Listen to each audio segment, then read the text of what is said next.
नेपाल में जो हो रहा है वो जनता की नाराज़गी की वजह से हो रहा है और नाराज़गी इसीलिए है क्योंकि जनता सरकार के भ्रष्टाचार से त्रस्त है, सरकार के बेरोज़गारी कम ना करने के वजह से त्रस्त है। और ये हमें समझना पड़ेगा कि सिर्फ नेपाल ही नहीं, इससे पहले बांग्लादेश में हुआ था और बांग्लादेश से पहले श्रीलंका में हुआ था।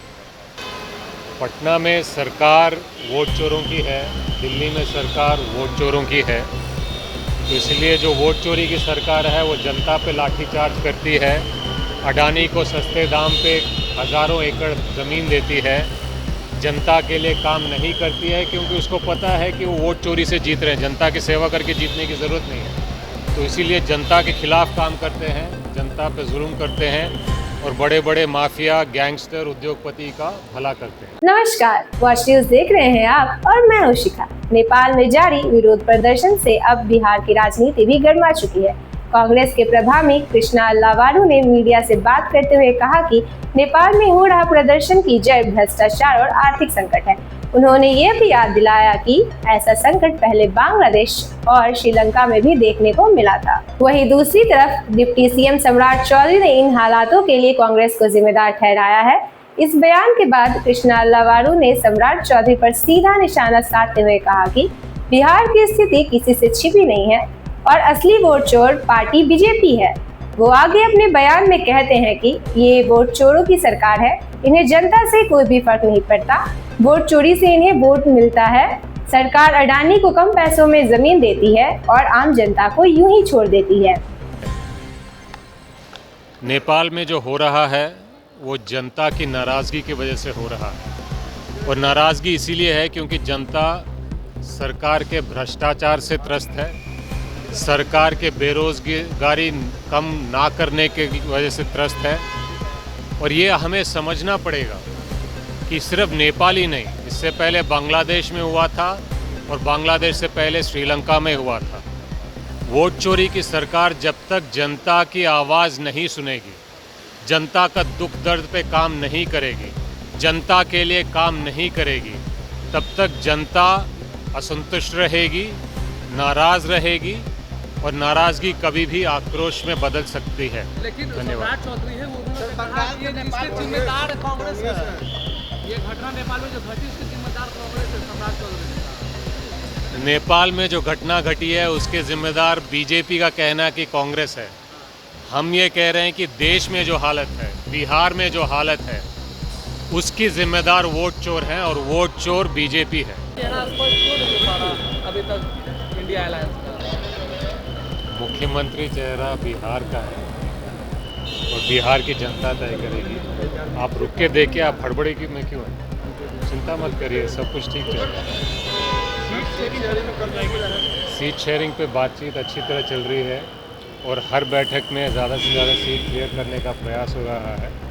हम संतुष्ट हैं और मुझे लगता है कि आने वाले दिनों में इस पर अच्छी प्रोग्रेस दिखेगी। कोई भी गठबंधन हो, किसी भी प्रदेश में हो, किसी भी देश में हो, अगर नए अलायंस पार्टनर्स जुड़ेंगे तो जो मौजूदा पार्टनर्स हैं उनको थोड़ा थोड़ा तो सैक्रिफाइस करना ही पड़ेगा। तो ये सिर्फ हमारी गठबंधन का धर्म नहीं है, हर गठबंधन का धर्म है।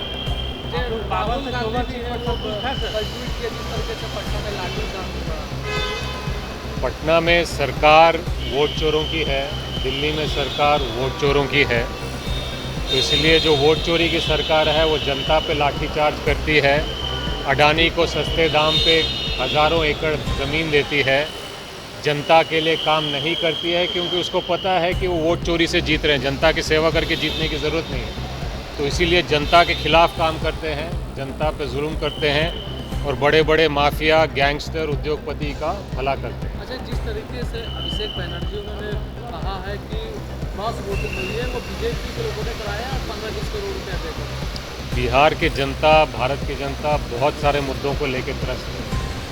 वोट चोर बेरोज़गारी कम नहीं कर रहे हैं, महंगाई कम नहीं कर रहे हैं, क्राइम कम नहीं कर रहे हैं, पेपर लीक कम नहीं कर रहे हैं, शिक्षा व्यवस्था नहीं सुधार रहे हैं, स्वास्थ्य व्यवस्था नहीं सुधार रहे हैं, किसानों का हाल नहीं सुधार रहे हैं। तो इसलिए बिहार की जनता तो एक बात समझ गई है कि वोट चोर गद्दी छोड़, और जब तक ये नहीं होगा उनका भविष्य खतरे में है, उनके बच्चों का भविष्य खतरे में है। तेजस्वी यादव माँ बहन योजना के नाम पर या फिर रोजगार के नाम पर फॉर्म भरवा रहे हैं लोगों से, महिलाओं से, और एनडीए के लोग कह रहे हैं कि ये गलत है, उन पर एफआईआर दर्ज होना चाहिए। अगर लोगों के भलाई करने में गलत है और एफआईआर दर्ज करना चाहते हैं तो ज़रूर दर्ज करें। लोगों के मुद्दे, लोगों की भलाई से इंडिया गठबंधन पीछे नहीं हटने वाला। अच्छा, एक अंतिम सवाल है कि आप भूपेश यादव मंत्री बने अगर इंडिया लाते सरकार? आप पहले सरकार बनाइए, उसके बाद ये सवाल पूछें। यात्रा पे जा रहे हैं सर, आप लोग का यात्रा अभी हम जनता के बीच में लगातार रहेंगे, जनता के मुद्दों को लेकर रहेंगे, जनता के समस्याओं को लेकर रहेंगे और जनता के समस्याओं के समाधान को लेकर रहेंगे।